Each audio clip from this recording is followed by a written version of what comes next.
We're going to try a little something different today. We're going to do like a tractor pull with Hot Wheels track for these 1/64ths.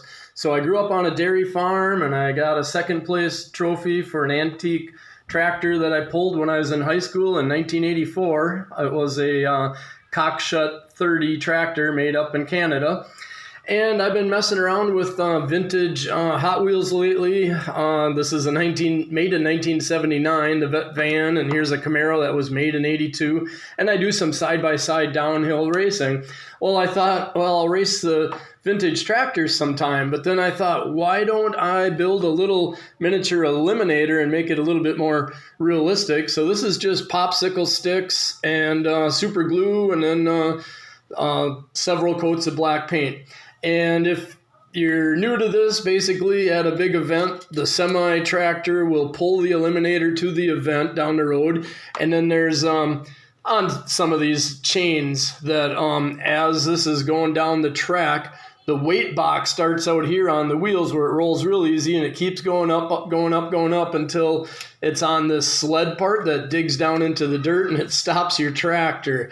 So there's newer versions for modified tractors, self-propelled. They can go back down the track by themselves. But in the old days when I pulled, they always had to bring another tractor. And when I would unhook, they would drag it down, reset everything, and go. So today, we'll try this ERTL tractor, and this is made in the 70s, and I don't see a date on it, but it has the model number behind this rear wheel, and with a magnifying glass, I found out it does say ERTL, made in the USA, and I got this as a kid for Christmas in my Christmas stocking, so got this old one, and then lately I found this Matchbox, and this says on the bottom, made in 1978, a Ford tractor. So today we're going to pull the International against the Ford, and then another time I got some other ones. Believe it or not, this Matchbox truck, I Googled it, 1968 that was made, and this tractor is a Volvo tractor made by Husky in 1967, the same year I was born, and then these are probably 20 years old. I got some ERTL International in H, because I used to have an H I would drive in tractor rides, and I grew up learning how to drive. My grandpa had a Ford 8N, so I bought this like 25 years ago already at the Ford tractor dealer, and then I got the big M. But today it'll be these two, and basically I'll just set up a hill with this track, so gravity is gonna go bringing the tractor down the hill, and when it gets to the flat spot, this will maybe make a little bit of drag, and wherever it stops, I'll mark the back of the eliminator with some masking tape, and then we'll pull the Ford and we'll see what happens. Now, since these are old, I put some little drop of 4-in-1 oil on the wheels, so they actually spin now kind of like a Hot Wheels, so we'll maybe get some speed going down the track. So I'll set up the track now, and then we'll get our pull going. Okay, we did a test run. It worked great.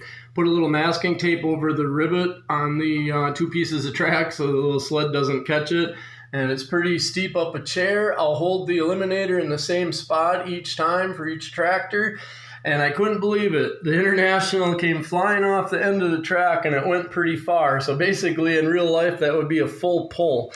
So now we'll do it officially on video, and then I'll mark the back of the eliminator with masking tape, and then we'll see how the Ford does. Now, just to make it interesting, when they go off the end of the track, if they don't go straight, that's going to kind of end up swerving, and then they're not going to go as far maybe as the other one. So it's a little bit of drivability and handling mixed with how the gravity helps them out. So it should be interesting. So here we go. Okay, the eliminator, the back is right at the top of the track, so I'll do the same for the Ford, and here we go.